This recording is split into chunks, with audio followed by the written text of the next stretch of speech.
D'abord, ne serait-ce que sur le logement, nous savons que c'est un besoin primaire. Ça a toujours fait l'objet de grands sujets autour de la présidentielle.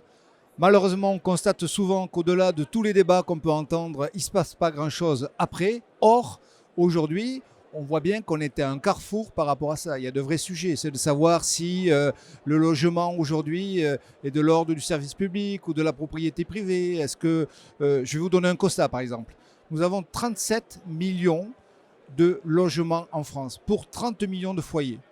Et on nous dit qu'il faut toujours produire. On a un rapport du Crédit Foncier qui a plus de 20 ans qui nous dit, ou 15 ans, il faut faire 500 000 logements par an. On raisonne toujours en flux. Or, je pense qu'on devrait raisonner en stock.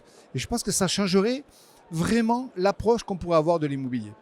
Et l'immobilier, le logement dans sa généralité, ne peut pas se traiter tout seul. Aujourd'hui, on voit bien qu'il y a la loi climat qui vient, alors, il y a des problèmes d'écologie, il y a des problèmes d'aménagement du territoire, il y a des problèmes de mobilité, notamment avec le développement du télétravail.